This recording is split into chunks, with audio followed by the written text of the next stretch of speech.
Nazériennes, Nazériens, mes chers amis, l'année 2019 qui s'achève a été pour nous très productive en vue de l'élection municipale des 15 et 22 mars prochains. Depuis plusieurs mois, avec Gauthier et notre équipe de campagne, nous travaillons tous les jours sur un projet concret dans le seul but de satisfaire les attentes de nos concitoyens. Nos différents ateliers de campagne le prouvent, ainsi que nos différentes actions sur le terrain. Tractage, boitage, réunions publiques. Le 13 janvier prochain, notre projet sera accessible à nos concitoyens. D'ailleurs, chers amis, je fais cet aparté pour vous remercier de votre présence à notre dernière réunion publique. Réunion publique où vous avez démontré votre détermination et votre courage face à ces fascistes d'extrême gauche. Ces fascistes qui cassent, frappent et parfois tuent. Ils représentent tout ce que nous haïssons dans notre société. La haine de la France, de ses valeurs républicaines et démocratiques. Tous les thèmes seront abordés dans cette campagne. Et la proximité au service des Nazériens est un élément essentiel de notre campagne. Le maire se prétend être social, mais fait tout son contraire. Il est normal dans notre ville d'aider les plus modestes et les plus démunis. Je suis d'ailleurs fier de vous annoncer quelques mesures sociales que nous prendrons une fois à la tête de la mairie. Depuis le début de l'hiver, à Saint-Nazaire, 3 SDF sont morts de froid, sans que les autorités locales agissent. Évidemment, ceci n'est aucunement acceptable. Nous créerons donc un plan social d'urgence en faveur des sans-abri avec les associations compétentes et le maire, je le dis, n'en déplaise au maire et à la majorité, ils sont entièrement responsables des 3 morts. Donc ce plan social d'urgence, tout d'abord, visera déjà par créer un numéro vert que nos concitoyens pourront faire lorsqu'ils verront des sans-abri dans la rue. Évidemment, on ne peut pas appliquer la priorité nationale au sein d'une mairie, mais nous appliquons la priorité locale. Notre objectif est qu'il n'y ait plus de sans-abri dans nos rues, que ce soit hiver comme été. Nous prendrons d'ailleurs avec Gauthier également un arrêté qui interdit toute expulsion abusive. Donc ce plan social se fera en plusieurs points. Très brièvement, il y aura tout d'abord un hébergement d'urgence, par exemple la réquisition d'un gymnase. Ensuite, l'idée c'est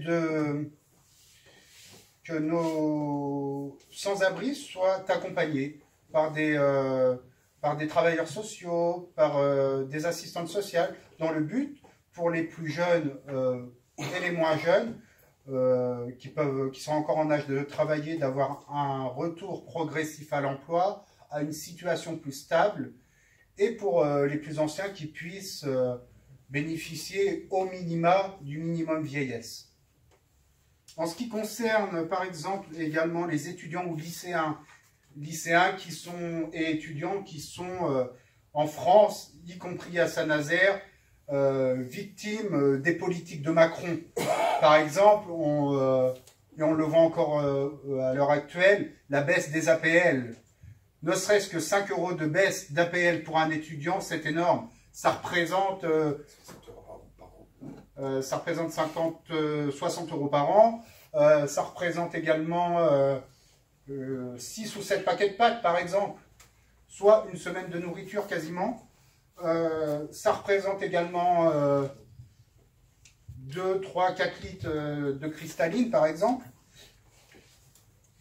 Donc, nous, ce que nous ferons à Saint-Nazaire, pour les revenus modestes, pour nous, au Rassemblement national et nos alliés, il est légitime qu'ils puissent bénéficier, par exemple, d'une aide pour le passage du permis de conduire. Évidemment, lorsqu'ils l'auront obtenu, en contrepartie, il y aura un service rendu à la collectivité. La majorité sortante, pour des pseudo-raisons financières, alors qu'ils financent des abris aux migrants, qu'est-ce que l'on a d'autre, des subventions aux associations communautaristes, comme la LDH, la LICRA, et toutes ces associations qui haïssent la France. Donc, la majorité sortante a supprimé en 2018 les colonies pour les moins de 11 ans. Nous, avec Gauthier et notre équipe, nous les rétablirons. Tous les enfants ont ce droit de partir en vacances, et priorité aux familles les plus modestes.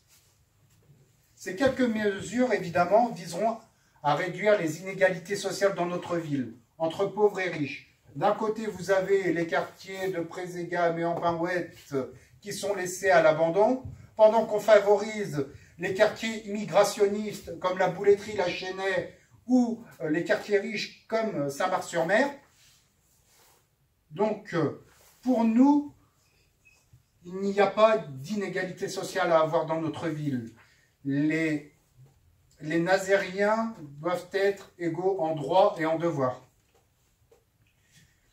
Donc, pour nous, le service public qu'est la mairie doit y contribuer, justement. Le maire est le garant du bon fonctionnement de son service public. Et le service public, ça commence aussi par aider les plus démunis. Alors, chers amis, il nous reste 3 mois. La victoire est proche, au bout du chemin. Soyons forts et soyons déterminés. Merci de votre écoute. Bravo,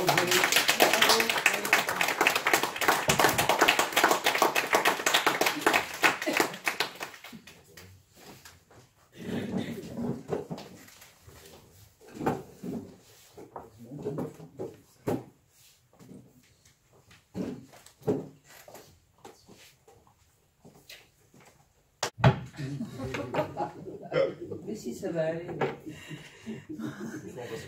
Je m'appelle Jacqueline Jean-Michel et je représente bien entendu le Rassemblement national, comme tout le monde ici. J'ai un petit discours à vous faire concernant pourquoi je suis ici et ce que j'ai l'intention d'y faire. À la demande de Gauthier, j'ai accepté il y a quelques semaines de figurer sur la liste municipale du Rassemblement national de Saint-Nazaire. Et au sein de notre équipe, l'équipe de campagne, de m'occuper de la mobilisation des militants et militantes.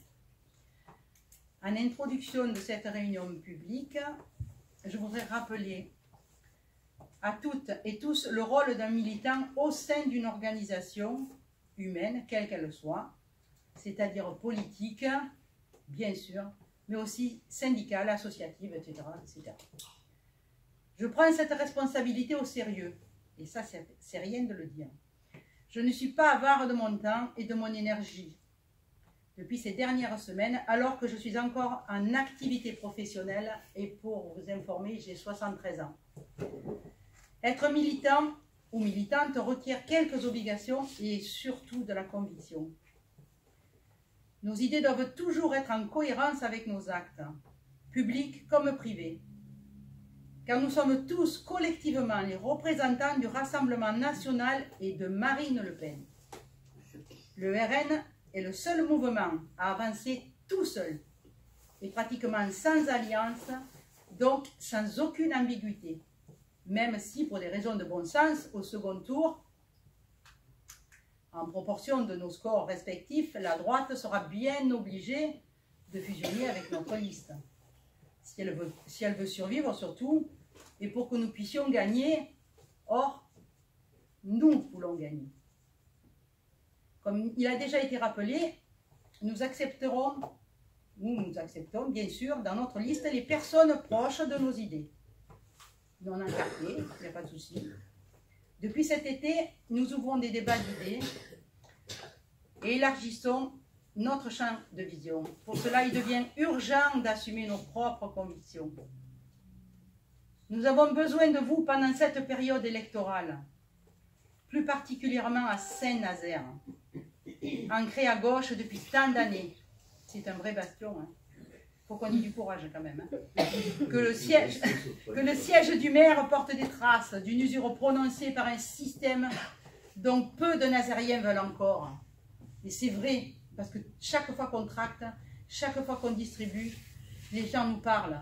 Sauf que malheureusement, ils n'assument pas leurs convictions. Dans l'urne peut-être, hein, mais en parole non. Sauf ceux qui sont là, bien sûr. Ne croyez-vous pas qu'il est grand temps d'assumer nos idées, nos convictions personnelles, sans réticence pour représenter le Rassemblement national? Pour cela, vous devez nous aider à convaincre nos citoyens du bien fondé de cette bataille électorale de mars prochain, qui doit se dérouler avec civisme, sans animosité, mais sans mollesse, auprès des personnes à visiter chez eux et à rencontrer sur les marchés, avec qui dialoguer sur notre sujet. Il y a d'ailleurs une règle élémentaire. Intéressez-vous à notre projet définitif quand celui-ci sera fixé le mois prochain. Lisez-le. Relisez-le encore si nécessaire. Et encore, et encore, et encore, et encore. Pour vous en imprégner et ne pas vous laisser prendre en défaut par certaines questions. N'entrez surtout pas dans l'invective et a fortiori dans l'insulte contre l'adversaire. De même que n'évoquez pas les sujets religieux, tabous, car nous sommes et demeurons un mouvement laïque. Et chacun a le droit à sa propre religion, bien entendu. Ce que nous voulons faire, c'est changer la gestion de la ville, la rendre plus attractive, au service de nos concitoyens, et ne pas reconduire à la politique clientéliste qu'a connue notre ville depuis des années. Parler de la sécurité avec nos propositions sur la police municipale, du commerce, avec notamment notre volonté d'établir des incitations fiscales à l'installation de la culture, avec notre souhait d'un grand musée industriel, je mets le micro parce que, mais je parle assez fort, et d'événements festifs pour redonner vie à notre ville, qui se meurt d'ennui. Heureusement que je suis là. Hein. Surtout les dimanches. Oh, les dimanches, c'est le jour où je travaille, moi. Alors, hein. Nous engagerons d'ailleurs prochainement le débat sur la question de l'ouverture dominicale des commerces. Oh, ça serait pas mal, ça. Gauthier fait d'ores et déjà de manière régulière des feuilles de route sur les différents aspects de notre projet, à la suite de nos ateliers de campagne. Chers amis, nous sommes une famille. Politique, certes, mais une famille, tout de même. Avançons ensemble pour une autre façon de diriger le pays et avant cela, nos villes, nos villages. Et moi, je rajoute, main dans la main. Notre France est dans un tel état de déliquescence que nous devons mettre les bouchées doubles. C'est rien de le dire. Cela ne doit pas nous impressionner. Et comme l'on dit, à cœur vaillant, rien d'impossible. Ah, ça, c'est ma maxime préférée. Selon les mots de Jacques Coeur, grand argentier du roi Charles VII au XVe siècle. Nous devrons prouver plus que les autres notre capacité à gérer une ville. Et plus tard, un pays. La France. Ouf, ça me donne des frissons. Pour cela, il faut de la rigueur dans notre engagement. Et du courage. Restons droits dans nos bottes et dans nos convictions avec le respect qui se doit aux personnes rencontrées pendant les visites ou les distributions de tracts. Les médias se chargent de nous diaboliser. Alors, à nous de ne pas leur donner la prise, sinon on se tire une balle dans le pied. Prenons notre bâton de pèlerin et militons dans les différents quartiers de Saint-Nazaire pour informer les citoyens de nos capacités à gouverner. Et pourtant, c'est pas facile, hein, croyez-moi. Hein. Parce qu'en plus, c'est même dangereux. Et oui, avec le discours juste qui est le nôtre, nos interlocuteurs le sentiront. Et cela se passera d'autant mieux. Oui, quand on est franc, quand on est direct, quand on ne tourne pas autour du pot, quand on n'est pas un serpent, ça passe. Il me tient également à cœur que vous veniez soutenir nos élus lors des conseils municipaux. Oui, parce que là, on a vraiment l'air de couillons. Hein. On est deux. Hein, alors, ça ne fait pas beaucoup. Et oui, il faut qu'on soit bloc, parce que si on n'est pas bloc, on a l'air de rien, quoi. C'est dommage. Le prochain se tiendra le 20 décembre au matin à l'hôtel de ville. Et je vous invite personnellement, moi, à y participer. Massivement. Après, je vous paierai un pourboire. Nous avons 3 conseillers municipaux pour l'instant. Nous devons prendre part en nombre à ces assemblées qui se tiennent une fois par mois, moins d'une fois par mois. Faites un effort pour y assister. Un petit effort. Petit. Même si vous ne restez pas jusqu'au bout, c'est pas grave, je resterai pour vous. Et montrez ainsi notre force, notre détermination. J'aurai d'ailleurs à cœur de vous le rappeler par téléphone, désolé, ainsi que les différentes manifestations. Je suis assez présente quand il faut la rappeler. Avant de laisser la parole à Gauthier, je voudrais également revenir sur une actualité récente de notre campagne. Alors là, on revient au sérieux. Qu'est le projet d'immeuble géant Harmony of the Sky. Dans l'actuelle plaine des sports, une verrue.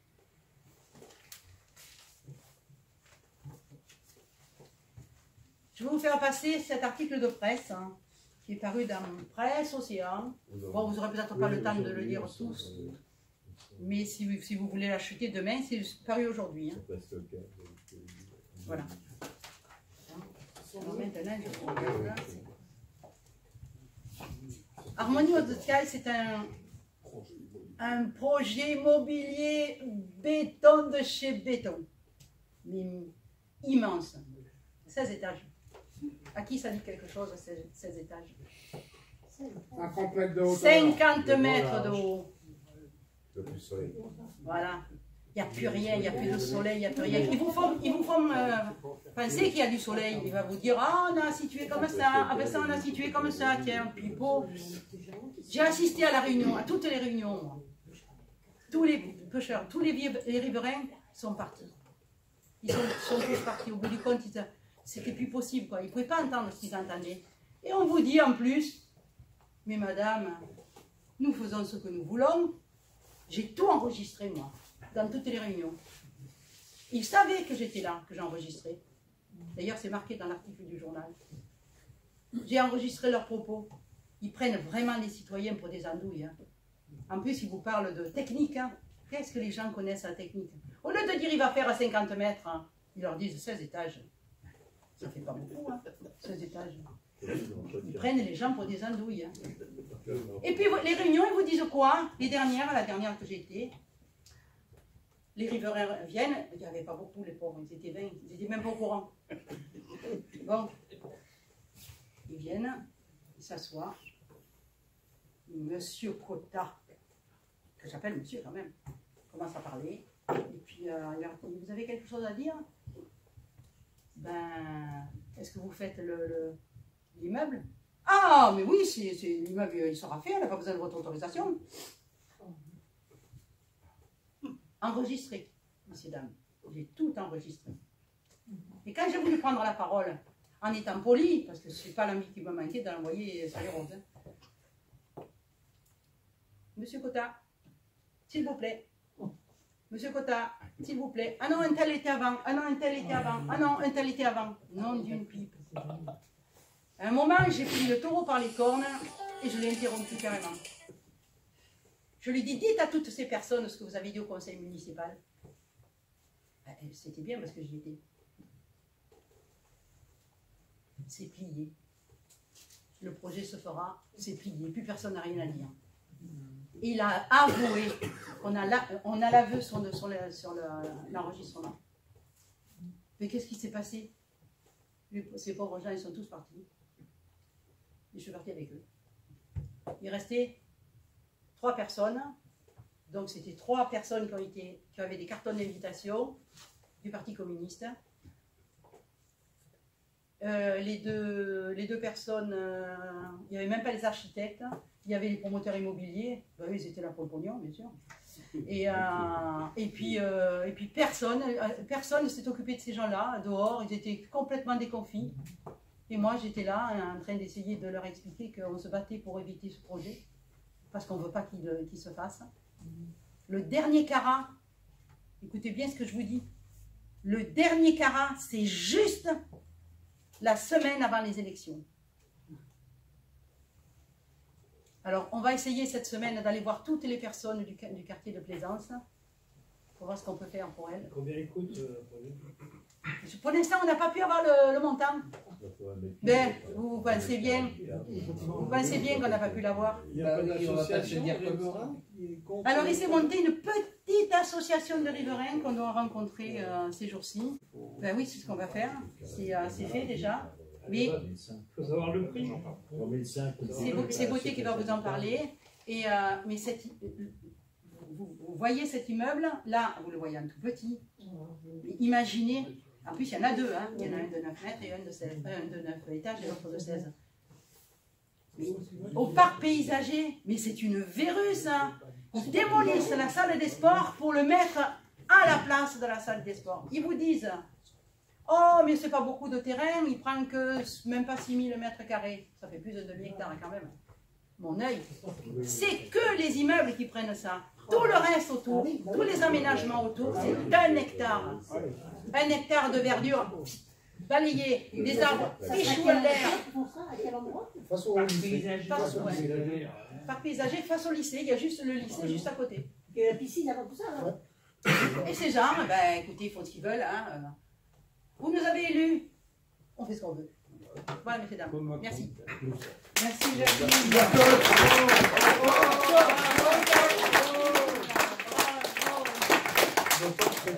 Ça serait plus utile après Zéga, par exemple. Ah, mais ça, ils veulent pas. C'est le prix.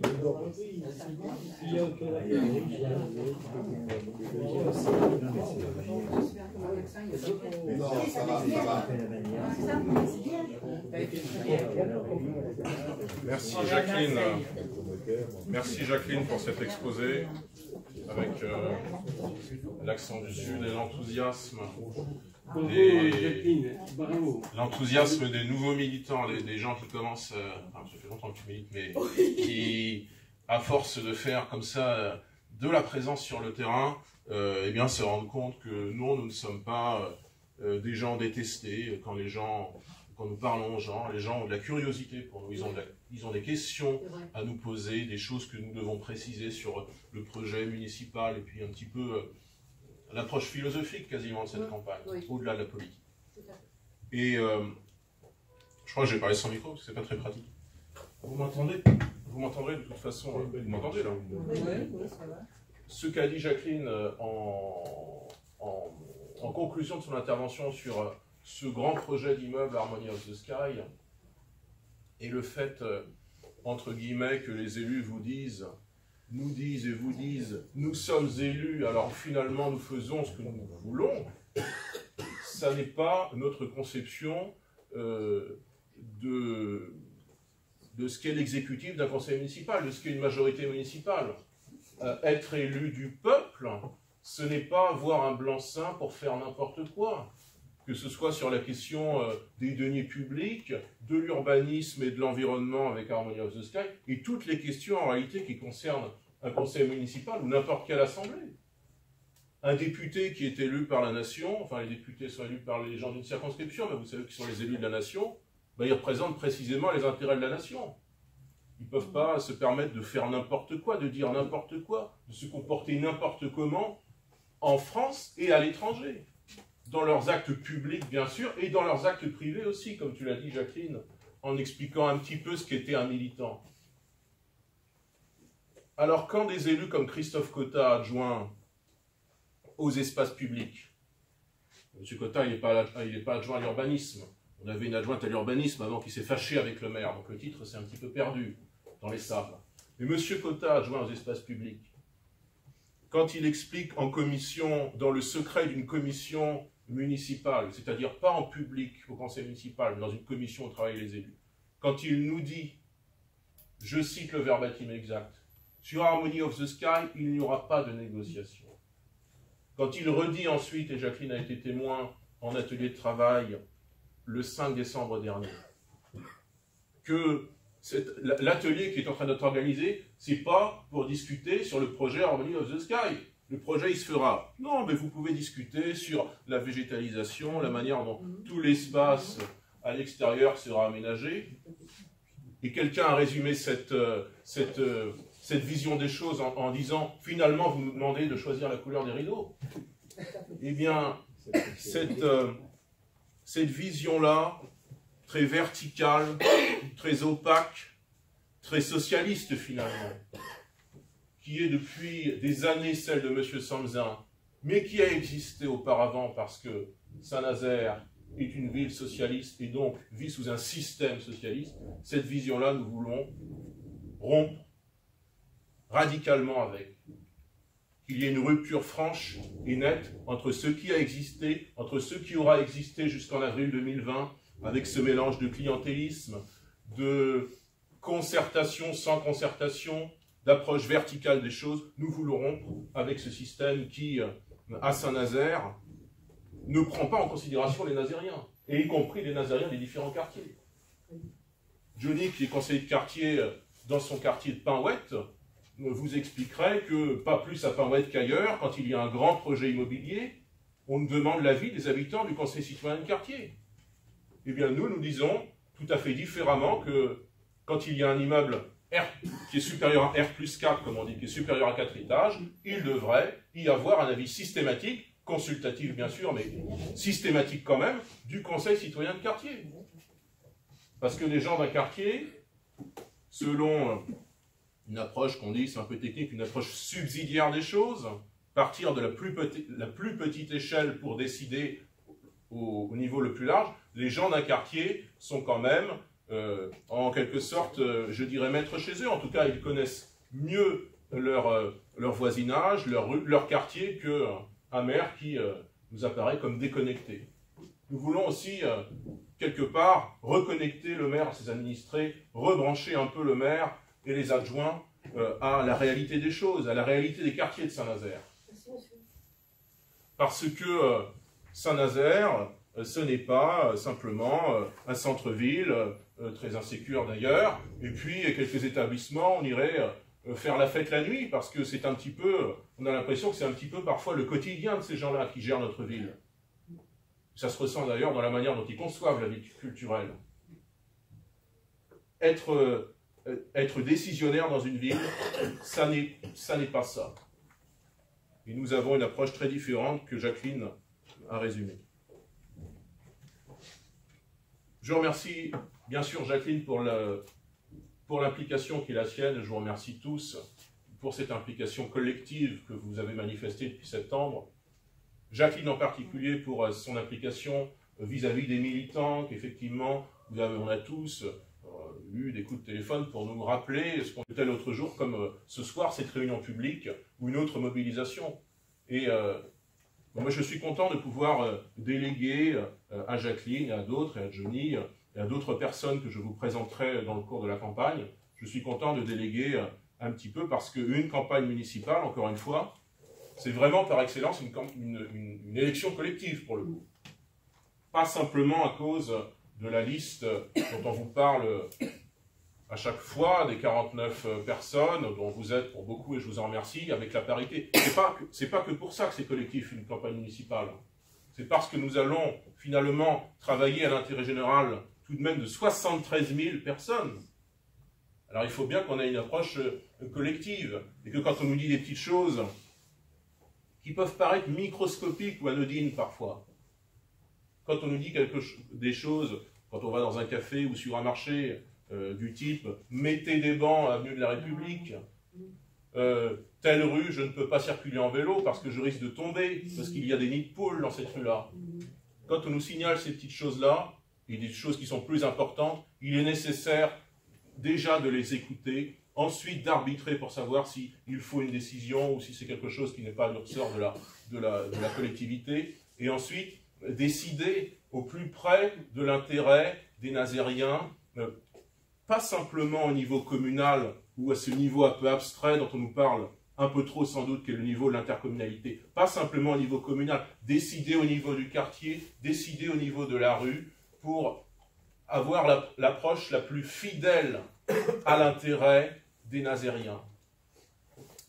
Et c'est ce pourquoi cette campagne est collective, et je remercie Jacqueline eh bien, de donner depuis plusieurs semaines maintenant, quasiment plusieurs mois, sa contribution en tant responsable de nos actions militantes au sein de l'équipe de campagne, et j'aurai à le préciser dans quelques jours, président de notre comité de soutien également.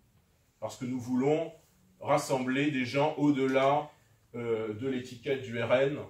Il y a des élus, pas forcément à Saint-Nazaire, mais dans les communes de l'agglomération, des élus de droite qui ont de la sympathie explicite pour notre message, avec qui, depuis quelques mois, nous commençons à discuter, nous commençons à échanger, y compris sur le projet municipal et d'agglomération.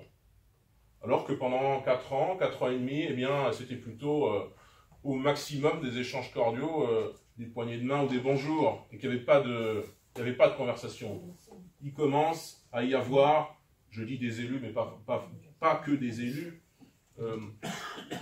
de droite notamment, qui sont dans une démarche simplement normale vis-à-vis de nous, c'est-à-dire de nous considérer pour ce que nous sommes. Nous ne sommes pas des monstres, nous prétendons demain administrer une ville, ça ne sera pas facile. Et il y aura mécaniquement, si nous gagnons, des choses qui seront lentes à démarrer, ou des choses que, je ne vais pas dire des échecs, mais des choses qui seront plus difficiles qu'on avait dit, parce que le contexte qu'on va nous laisser, le contexte local, et je ne parle même pas du contexte national, ne nous facilitera pas les choses. Mais au moins le fait que ces gens, notamment de droite, commencent à nous percevoir pour ce que nous sommes enfin, eh bien, ça ne peut nous faire que du bien en termes de perception, de la perception qui est celle des Nazériens vis-à-vis de notre campagne et de nos colistiers. Et je voudrais dire brièvement que il faut effectivement, comme a dit Jacqueline, que chacun ici ait conscience d'abord que à l'échelle individuelle, il est une part de la future victoire par sa contribution, quelle qu'elle soit, à la campagne, contribution militante notamment, mais que que chaque colistier représente l'ensemble finalement d'une liste. On ne peut donc avoir un comportement privé et public qu'en cohérence avec la ligne définie, non seulement au niveau local dans cette campagne, et bien sûr a fortiori la ligne du Rassemblement national et de Marine Le Pen. C'est pour ça qu'on ne vous explique pas, comme toutes les autres listes d'ailleurs, c'est pas du tout notre pensée, migrants bienvenue. Ce serait incohérent si on disait venez, venez. Non, non, on va pas laisser les logements nazériens, on va accueillir des migrants. Si on disait ça, bien sûr, vous seriez tous en train de partir. Eh bien, ce petit exemple vous montre qu'il faut toujours avoir un comportement cohérent vis-à-vis de notre programme local et national. Je dis l'exemple des migrants parce que le maire de Saint-Nazaire, il a fait, il y a 3 semaines de cela à peu près, nous y étions avec quelques camarades, avec Benoît, avec Jacqueline, avec Jean-Pierre, une réunion au Salon République, vous savez, au paquebot, une réunion qui s'appelle la Fabrique des politiques sociales. Et le maire nous a expliqué que parmi les politiques sociales prioritaires à Saint-Nazaire, il y avait l'inclusion, l'intégration, la bonne intégration des personnes immigrées, que c'était prioritaire. Ben, il ne l'a pas dit explicitement que c'était prioritaire, mais comment comprendre autre chose quand dans un discours d'1 heure, enfin, un discours de 3/4 d'heure, on va dire, un maire vous parle à la 4e minute des immigrés, et vous parle ensuite du problème du mal logement, du problème de la grande pauvreté, du problème du vieillissement de la population. Ça veut donc dire implicitement que pour lui, ces 3 problèmes sont secondaires. Ils doivent être évoqués après l'accueil des migrants dont il est obligé de nous rebattre les oreilles dès la 4e minute. Ce sont des choses qui en disent plus, sans doute, que des longs discours. Tout comme en dit beaucoup le fait que, quand nous avons posé au maire, dans cette même réunion, la question de pourquoi cette position si dogmatique sur l'immigration, ce n'est pas un de ses conseillers qui nous a répondu, enfin ce n'est pas un personnel de la ville, alors que quand les gens posaient des questions, c'était le personnel de la ville. Là, c'est le maire qui personnellement a pris le micro parce qu'il s'est senti offensé dans ses convictions les plus intimes. Et qu'on a parfois l'impression avec ce maire, et il l'a dit d'ailleurs explicitement à quelques reprises ces 5 dernières années, que sa priorité, c'est de combattre le Rassemblement national à Saint-Nazaire et dans l'agglomération nazérienne. Notre priorité à nous, même si nous voulons évidemment changer le système, changer de système, pas pour créer un autre système, encore une fois, mais rompre avec ce système, notre priorité n'est pas de réduire de manière à vouloir la destruction du Parti socialiste. Évidemment, il se réduira tout seul, par ses faiblesses internes, par ses divisions, par notre score bien sûr, et par le fait qu'il ne représente plus quelque chose qui serait du domaine de l'assentiment spontané des populations. Les gens n'ont plus envie ici de socialisme ou de communisme. Mais nous ne nous fixons pas comme ligne de mire, et ce n'est pas écrit sur notre acte, voter RN pour détruire le PS. C'est implicite, mais nous disons voter RN pour vos intérêts, pour être prioritaire chez vous, même si, comme Johnny l'a dit, il n'y a pas de priorité nationale encore. Mais il y a des mécanismes quand même. Quand on permet, par exemple, aux élus d'opposition, ce que nous ferons, et aux élus en général, notamment des oppositions, de siéger demain dans les commissions d'attribution des logements sociaux, si ça, ce n'est pas une manière d'avoir un contrôle, une vigie sur comment sont attribués les logements sociaux dans cette ville, je ne sais pas ce que c'est. Il y a toujours comme ça des mécanismes. Bien sûr, on n'enlèvera pas le travail détaché, ça n'est pas de notre sort, c'est au niveau européen. Mais qu'est-ce qui nous empêche, ne serait-ce que d'affirmer une parole forte au conseil municipal, et donc à chaque fois que nous avons la parole en public, affirmer que ce système-là, nous ne le cautionnons pas. Même si, encore une fois, nous n'avons pas d'animosité particulière vis-à-vis des travailleurs d'Europe de l'Est. Mais nous disons, vous êtes dans ce système aussi exploités que nous. Même si vous gagnez votre vie avec ce système, cela ne vous brandit pas d'être un travailleur détaché, et cela nous porte préjudice. Bien sûr, il y a des tas de choses qu'on ne pourra pas faire au niveau local, ça n'empêche pas de dire les choses. Tout comme, et pour refaire la boucle avec Harmony of the Sky, qu'est-ce qui empêchait les oppositions finalement de faire leur travail d'opposition, de s'opposer à ce projet Harmony of the Sky? Que pensez-vous qu'ont été les votes au conseil municipal du 22 novembre dernier sur Harmony of the Sky? Vous pensez intuitivement que les écologistes se sont opposés à ce projet parce que ce serait de l'urbanisme gigantesque, ce serait de la densification urbaine, et puis au niveau des normes d'éco-conception, ça ne va pas? Vous pensez qu'ils se sont opposés à ce projet, les écologistes? Pas du tout. Je vais vous dire ce qu'ont fait les écologistes. Après avoir d'abord dit « on ne veut pas de ce projet », ils ont dit « ah, mais le maire a rajouté quelques arbres au projet. Le maire, il a mis un petit peu de verre sur le projet. Et donc, notre opposition est devenue une abstention. » Vous n'êtes peut-être pas familier à ça, mais en politique, une abstention, c'est souvent... c'est pas du tout un discours médian, hein, c'est un peu pour se défiler. S'abstenir, c'est quasiment voter pour. Préserver l'avenir. Préserver l'avenir, comme le dit monsieur, parce que les écologistes veulent se préserver un avenir au second tour de l'élection municipale, au soir du 15 mars. Je peux vous dire qu'il y a des échanges de textos qui vont se faire entre le maire sortant et cette partie de la gauche qui, pour l'instant, le pourrit, mais qui demain fusionnera avec cette gauche. Parce qu'il faudra faire barrage, principalement contre la force que nous sommes. Et vous aurez toutes les coalitions d'intérêts possibles et imaginables, politiques, syndicales, dans les réseaux associatifs, dans les réseaux culturels, dans les réseaux sportifs, pour nous barrer la route, et pour faire en sorte que nous n'aurons pas la majorité. Vous savez, je vous ai toujours expliqué qu'il y aurait la quadrangulaire, j'y crois toujours, mais je souhaiterais presque, quitte à ne pas gagner, à ce que nous perdions tout en prouvant que tous les autres se sont coalisés contre nous. Et que les trois listes de gauche, si les trois listes de gauche fusionnent au soir du second tour, nous aurons une démonstration éclatante du fait que leurs oppositions sont factices et qu'elles veulent faire continuer le système socialiste et communiste avec un brin d'écologie qui existe ici depuis un siècle. Alors on verra de quoi l'avenir sera fait, est-ce qu'il y aura ces quatre listes ou des fusions invraisemblables. Mais je pense effectivement, comme dit monsieur, que s'abstenir dans un dossier aussi important que celui des immeubles géants, Harmony of the Sky, c'est vraiment se préserver un avenir. On n'a pas dit notre dernier mot. Hein. On n'a pas dit notre dernier mot. Les centristes, pour leur part, eux, ont simplement dit qu'il fallait voter le projet. Bon, après quelques questions, c'est malheureux parce que, pour être parfaitement honnête, l'élu qui est en commission, je vous ai parlé tout à l'heure d'une commission municipale où M. Cotta a expliqué il n'y aura pas de négociation. L'élu qui lui a posé cette question en commission, c'est un élu centriste.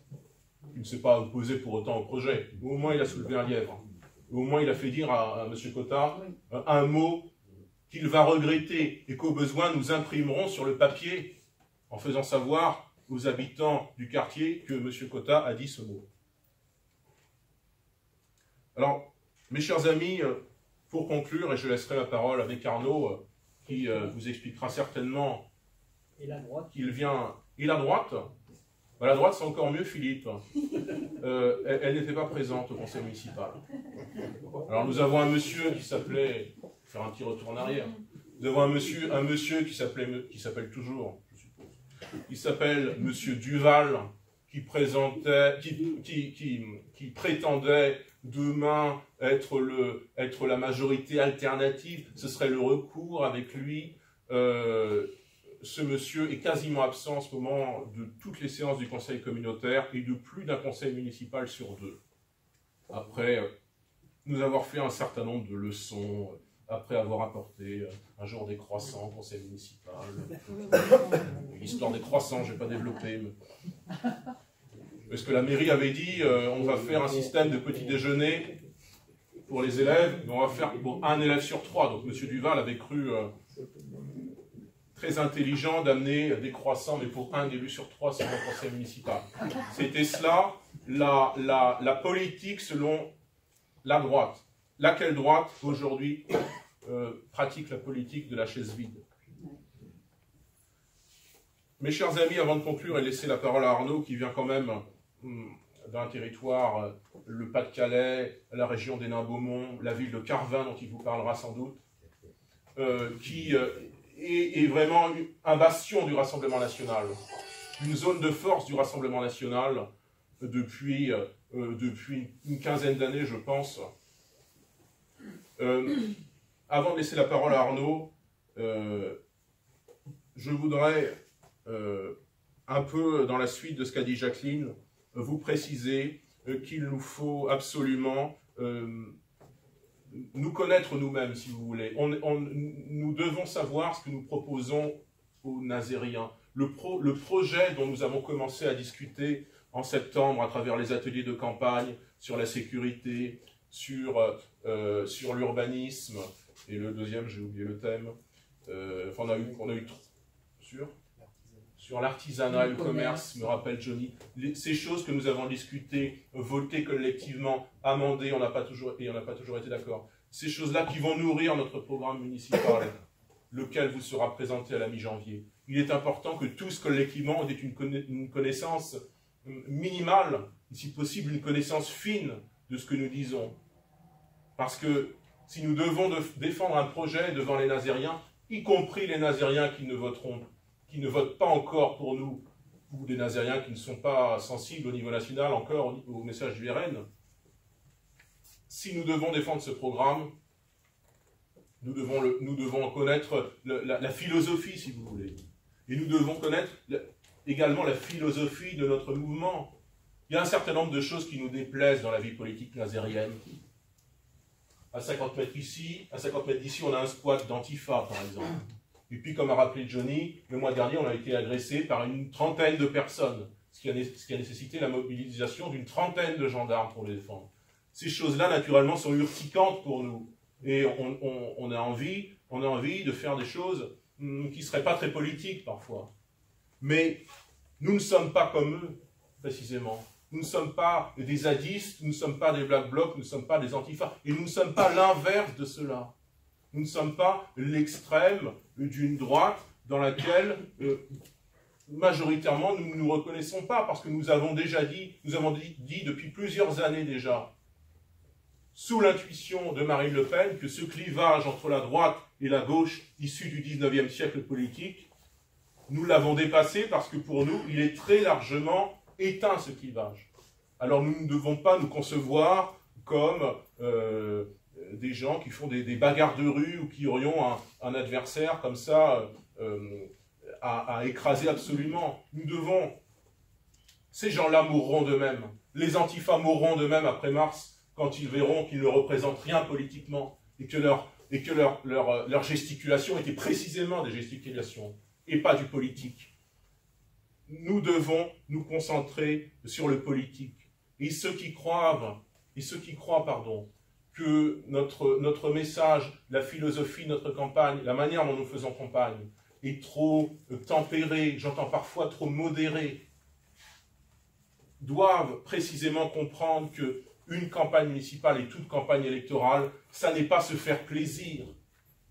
Moi, combien de fois je fais des choses voilà, je pourrais faire autre chose dans la vie, mais je n'ai pas cette envie parce que j'ai le souci de l'intérêt général qui passe par le fait d'investir de son temps, parfois investir de l'argent et croire en ce qu'on dit. Il ne s'agit pas de se faire plaisir en s'imaginant des adversaires qui ne sont même pas dans le champ politique, qu'il s'agit d'exterminer. Donc quand on nous explique, et y compris, je suis bien désolé de le dire, parfois dans nos rangs, que la campagne, on ne comprend pas la campagne, trop modérée, trop tempérée, moi je pense qu'une campagne électorale, et Johnny vous l'a rappelé, doit parler de tous les sujets, sans hystérie, ou sans animosité, comme a dit Jacqueline, mais sans mollesse aussi, comme tu l'as rappelé, avec fermeté, mais avec bienveillance. Et l'exemple de cela, c'est dans les cafés et sur les marchés, quand les gens nous parlent. Et qui nous parle, pour conclure, avant de laisser la parole à Arnaud? Toutes sortes de nazériens nous parlent. Les nazériens les plus hostiles, il y en a forcément, ne nous parlent pas en général. Ils ont des comportements qui sont contradictoires d'ailleurs. Ils vont mettre le tract en boule et le jeter par terre. Alors nous ramassons le tract et nous leur disons « jetez pas par terre, c'est pas correct de faire ça ». Ils nous insultent et nous leur renvoyons non pas leurs insultes, mais des politesses. Nous leur disons « bonne journée enfin, ». C'est normal. Qui sont les nazériens qui nous parlent? En revanche, ce ne sont pas eux, ce sont des gens au profil très divers.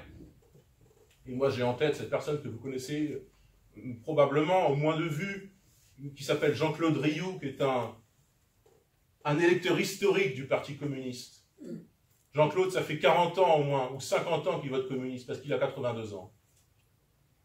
Il parle aux responsables du Parti communiste sur le marché de Saint-Nazaire, au hall de Saint-Nazaire, mais il nous parle aussi à nous. Et il est toujours surpris de notre bienveillance, de la gentillesse que nous manifestons, du fait simplement que nous sommes normaux dans nos conversations, qu'on a du répondant, qu'on parle de tout, de tout, de tout. Hier, Jean-Claude me racontait, par exemple, qu'il avait passé sa jeunesse en Colombie. Bon, ben, la conversation est partie là-dessus. C'était pas du tout de la politique, pour le coup. Si des gens, comme un militant communiste, sont capables de sympathiser avec nous et de nous percevoir pour ce que nous sommes, c'est-à-dire des gens normaux, des gens ordinaires, mais qui prétendons effectivement demain gérer une collectivité. Si des militants qui sont censés être de l'autre bord politique sont capables de sympathiser avec nous, imaginez tous les nazériens qui sont simplement vaguement de droite, qui sont abstentionnistes, qui votent une fois sur deux pour Marine Le Pen, mais qui ne nous connaissent pas encore. Nous avons en réalité une quantité de gens à rencontrer, à convaincre lors des distributions de tracts et des échanges informels. Et la preuve que ça marche, c'est qu'à chaque fois qu'on distribue des tracts, on a 1, 2, 3, 4, parfois 5 contacts. En moyenne, on a 2 à 3 contacts nouveaux qui ensuite viennent nourrir, pas simplement, pas un fichier militant, c'est pas important ça, mais qui viennent nourrir une dynamique collective. Une dynamique qui soit capable demain de faire en sorte qu'ici à Saint-Nazaire, et demain nous l'espérons pour Arnaud à Carvin et dans des tas d'autres endroits en France dont vous entendez parler dans les journaux télévisés parce que ce sont des zones de force du RN, cela nous permettra demain d'avoir la victoire, j'en suis sûr. Et donc je laisse la parole à Arnaud et encore une fois merci de votre mobilisation.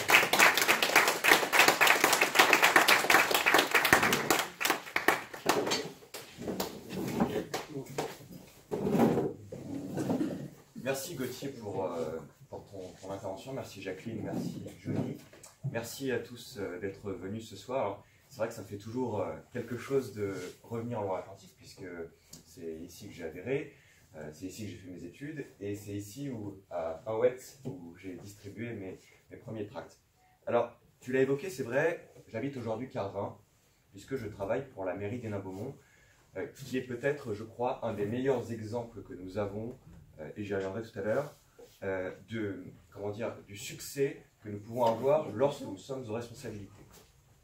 Et là où il y a des similitudes avec Saint-Nazaire, c'est qu'à Carvin, comme à Hénin-Beaumont, comme dans tout le bassin minier d'ailleurs du Nord-Pas-de-Calais en général, le Parti socialiste et le Parti communiste sont extrêmement, étaient en tout cas, extrêmement bien implantés.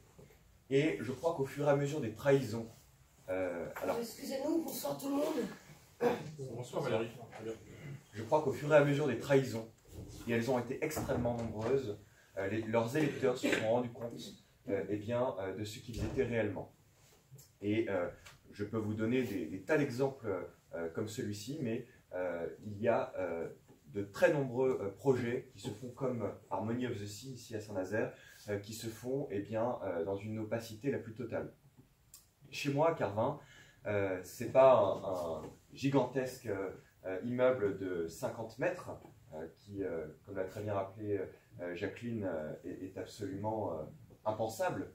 Pour vous dire, c'est quasiment le premier étage de la Tour Eiffel quand même. Non, chez moi à Carvin, c'est une gigantesque piscine qui coûtera 17 millions d'euros.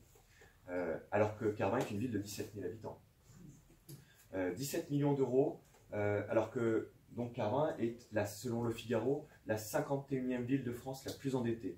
Nous avons 63 millions d'euros de dettes et nous avons encore ces équipements qui, même s'ils peuvent être intéressants, vont venir encore alourdir la charge financière de la ville. Et qu'est-ce qu'ils espèrent, aussi bien le maire socialiste de Carvin, Philippe Kemmel, que David Sanzin, le maire socialiste de Saint-Nazaire? Ils espèrent que ces projets se fassent sans aucune opposition, sans des personnes comme vous, sans des personnes comme Gauthier au conseil municipal, sans des personnes comme Jacqueline, qui dans les réunions publiques viennent dire la vérité au sujet de ces sujets, la réalité au sujet de ces projets. Ce qu'ils veulent, c'est que l'opacité soit complète. Ce n'est absolument pas faire de la démocratie participative, où il pourrait y avoir, comme nous, on pourrait par exemple faire, c'est-à-dire des consultations. Eux, ce qu'ils veulent, c'est vraiment que ces projets se fassent entre eux, avec uniquement les promoteurs immobiliers. Alors certes, ils vont faire des réunions pour se donner un peu, pour être un peu sous couvert de respectabilité, mais ils cultivent dans un très grand nombre de villes, ils cultivent vraiment l'entre-soi. Et c'est là où c'est extrêmement important que vous soyez, comme vous l'êtes, engagé. Alors ça peut être simplement par la participation aux réunions, ça peut être simplement par la distribution de quelques tracts dans votre quartier, ça peut être aussi par l'inscription sur une liste aux prochaines municipales, mais c'est extrêmement important parce que vous, simplement en étant militant, vous envoyez un signal fort. D'abord quand vous êtes sur le marché, puisque vous montrez à tout le monde que vous faites partie d'une équipe qui est nombreuse et qui est là, motivée, prête à défendre leurs intérêts, mais aussi dans votre entourage proche, parce que je suis certain que si votre engagement est connu aux yeux de votre famille ou de vos amis, ils diront eux aussi à leurs proches qu'ils connaissent quelqu'un dans leur entourage qui est engagé, ils savent ce que c'est et ils pourront d'autant mieux leur expliquer que c'est quelque chose de somme toute assez courant. Et donc je crois qu'en la matière, nous sommes chacun des exemples. Alors la mairie d'Hénin-Beaumont, effectivement, beaucoup parlent de vitrine. C'est effectivement le terme qu'on pourrait employer, tant nous avons une gestion municipale qui satisfait les habitants. Aux dernières européennes, je trouve que c'est un bon indicateur, nous avons réalisé 56% sur les territoires d'Hénin-Beaumont.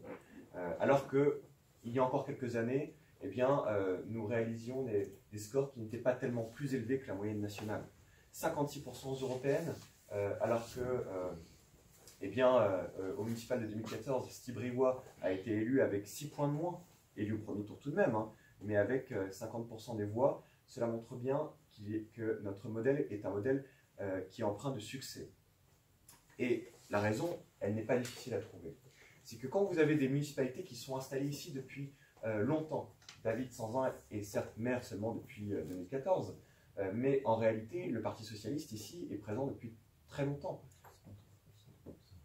Alors, certes, il y a eu plusieurs étiquettes politiques, des maires qui se sont succédés, mais ça a toujours été la même équipe. Et qu'est-ce qui s'est passé? Progressivement, ce sont comme les autres intervenants l'ont rappelé, ce sont des systèmes clientélistes qui se sont installés. C'est-à-dire qu'ils ont fait intervenir très souvent leurs copains dans les marchés publics. Alors comment ça se passe? Eh bien vous faites un appel d'offres, parce que légalement, eh bien c'est obligatoire. Vous faites un appel d'offres, mais vous connaissez déjà certaines personnes qui vont se présenter. Je ne dis pas que c'est le cas pour tous les marchés publics. En tout cas, à Hénin-Beaumont, avant 2014, c'était le cas très souvent. Et je peux vous dire que la mairie d'Hénin-Beaumont a fait de très grosses économies en remettant en concurrence quasiment tous les marchés publics. C'est plusieurs centaines de milliers d'euros, ne serait-ce que sur le chauffage. C'était par exemple des abonnements téléphoniques qui coûtaient 50 € par mois, où on avait encore, ça rappellera peut-être des souvenirs à certains, où les minutes qu'on passait au téléphone étaient comptées. C'est pour vous dire. Toutes ces économies-là, elles ont permis de faire davantage de projets. Alors, je peux vous donner des éléments, des éléments un peu techniques, c'est-à-dire que vous aviez 1 million d'euros avant qui permettait de faire de l'investissement. Aujourd'hui, l'investissement, il représente 13 millions d'euros. C'est-à-dire que ça a été multiplié par plus de 10.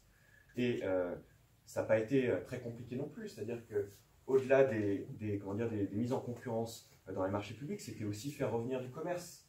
Parce que faire revenir du commerce, c'est aussi récupérer une valeur foncière. C'est aussi faire revenir certains Héninois et Beaumontois qui étaient partis. Donc, c'est une logique globale qui fait qu'aujourd'hui, Hénin-Beaumont est une ville qui se porte bien. Et je dirais qu'à Saint-Nazaire, vous aussi, vous le pouvez. C'est pas parce qu'aujourd'hui, quand vous regardez les statistiques électorales, certes, la Loire-Atlantique, c'est peut-être à l'heure actuelle moins favorable que le bassin minier. Mais on ne sait pas ce que l'avenir nous réserve. Vous avez en 2014 permis à des personnes comme Gauthier d'entrer au conseil municipal et de faire valoir vos intérêts. C'est sûr que si déjà en 2014 vous n'étiez pas présent, les choses seraient différentes à l'heure actuelle.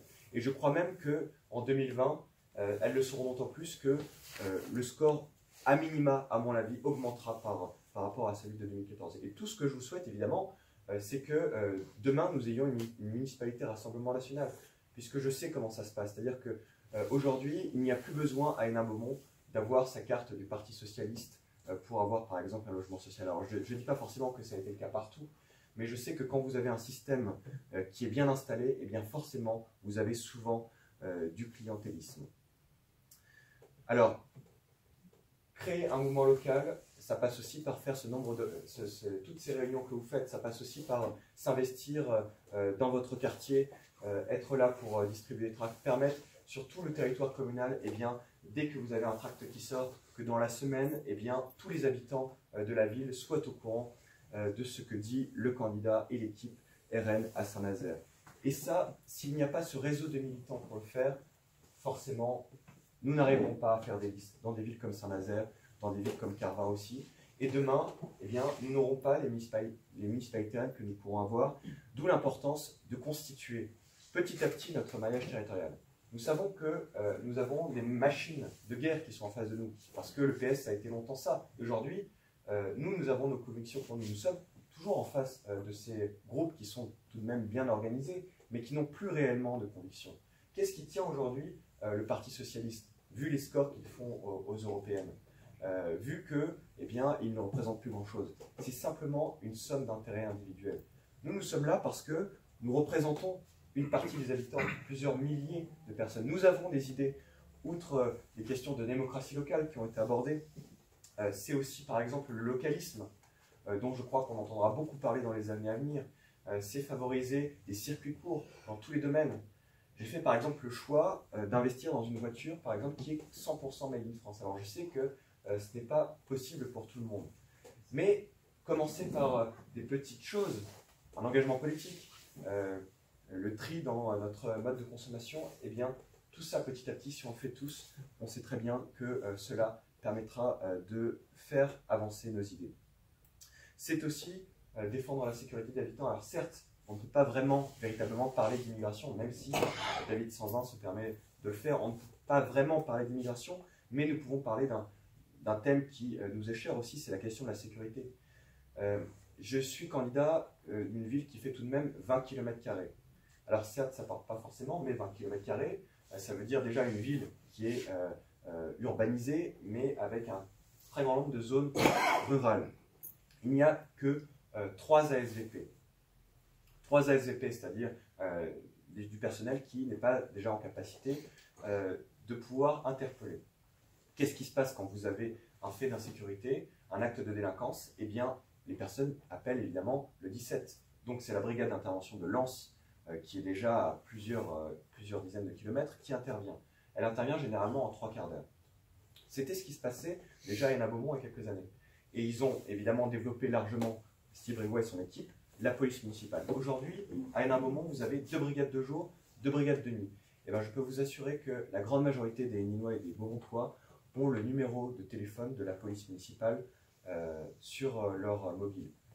C'est déjà rassurant, parce que vous vous dites que eh bien, si vous avez besoin de la police, vous avez une équipe qui est sur place, de jour comme de nuit, pour intervenir. Et concrètement, elle intervient beaucoup plus rapidement, elle est beaucoup plus efficace. Mettre des moyens sur la sécurité, ça n'est pas idéologique. Mettre des moyens sur la sécurité, c'est avant tout permettre aux gens d'être rassurés et de se dire que des personnes qui pourront intervenir rapidement. En face de nous, par contre, nous avons des socialistes qui, eux, sont toujours dans l'idéologie. Pourquoi est-ce qu'ils refusent le développement de la police municipale ou l'armement de la police municipale? C'est pas parce qu'ils considèrent qu'il n'y a pas besoin de sécurité. Très souvent, il y a régulièrement des faits d'insécurité, même de plus en plus, j'ai envie de dire. C'est par simple idéologie. Parce que sinon, cela les mettrait en porte-à-faux par rapport à leur parti et leur idéologie politique. C'est simplement ça. Donc je crois que plus que jamais, nous avons besoin d'être motivés, de motivation pour nous engager lors de ces municipales qui sont un échelon, l'échelon de proximité par excellence. Il y a encore un échelon où les Français croient en la politique véritablement. C'est certes celui de la présidentielle, mais c'est surtout celui des municipales. Parce que nous avons la possibilité d'intervenir pour changer le quotidien des gens. Ça peut être sur la question du logement social, sur la question de la sécurité, sur la question de l'urbanisme et de la voirie. Alors on a parlé certes de beaucoup de ce projet Harmony of the Sky, mais sur la voirie aussi. Quand vous avez une ville où la municipalité est à bout de souffle, que la voirie se dégrade et qu'il n'y a personne pour faire les travaux nécessaires, évidemment le cadre de vie se dégrade. Et évidemment, ça crée de la frustration, ça crée de l'énervement. Dans ma ville, c'est le cas. Et ce n'est pas les 2 ou 3 routes qui ont été refaites par le maire en pleine période municipale qui changent quoi que ce soit à la vie des uns et des autres. C'est aussi la culture. Ici, nous avons l'occasion à Saint-Nazaire de montrer que, en matière de culture aussi, nous avons des propositions à faire. La culture, ça a toujours été quelque chose à part dans les politiques municipales, puisque on a beaucoup considéré qu'il fallait laisser une certaine indépendance à la programmation culturelle, mais cela ne nous empêche pas d'avoir notre mot à dire. Par exemple, lors de la fête de la musique, la différence entre Hénin-Beaumont et Carvin, chez moi, est flagrante. C'est-à-dire que la fête de la musique à Carvin, c'est souvent des musiques qui sont très modernes. J'ai rien contre la musique moderne, évidemment. C'est souvent du hip-hop, c'est souvent du rap. Moi, ça ne me dérange pas particulièrement, mais il n'y a jamais des musiques populaires, jamais par exemple de musique des années 80-90, donc forcément une certaine partie de la population se sent exclue. Et ça, je crois que là encore, nous avons largement de quoi faire des propositions. Alors, je suis franchement heureux que nous ayons déjà un certain nombre de colistiers qui nous permettent de constituer nos listes et que nous soyons investis pour défendre notre mouvement. Ça sera utile pour la suite parce qu'après les municipales de 2020, vous aurez la présidentielle de 2022 et là j'aimerais faire dire un mot sur la réforme des retraites puisque c'est un peu notre actualité nationale. La réforme des retraites a cela de scandaleux que sous couvert de bons sentiments, c'est-à-dire en vous présentant soi-disant une volonté de vouloir faire un régime universel, en réalité, on veut faire des économies sur votre dos.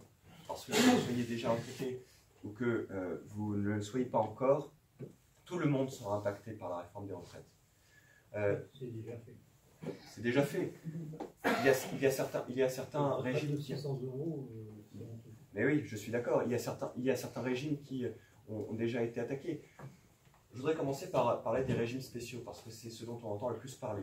Les régimes spéciaux, d'une part, il y a deux aberrations dans ce qu'on nous avance. Les régimes spéciaux ne concernent que 3 à 4% des actifs aujourd'hui.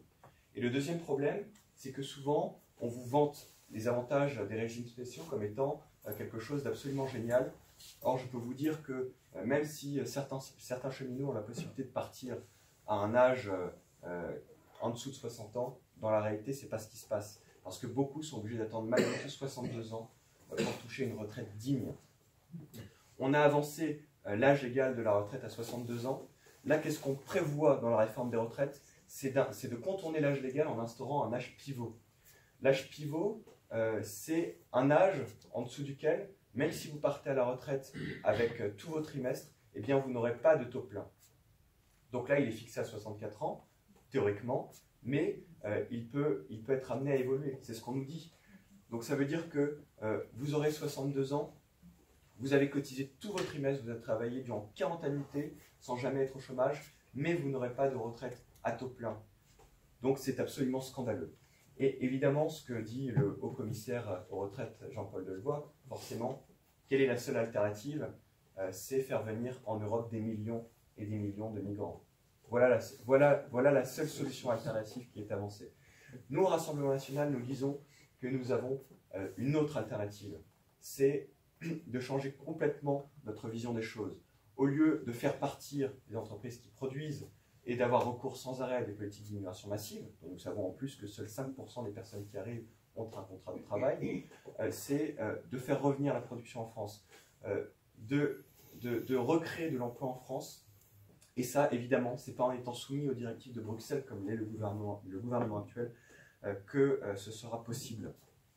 Donc, voilà, je vous invite tous à vous engager, où que vous soyez, à Saint-Nazaire, ailleurs en Loire-Atlantique, parce que, quel que soit le potentiel électoral que nous avons, votre voix est importante au conseil municipal de Saint-Nazaire, dans un autre conseil municipal, en distribuant des tracts auprès de votre entourage. C'est que comme ça que nous réussirons à renverser la balance. Merci.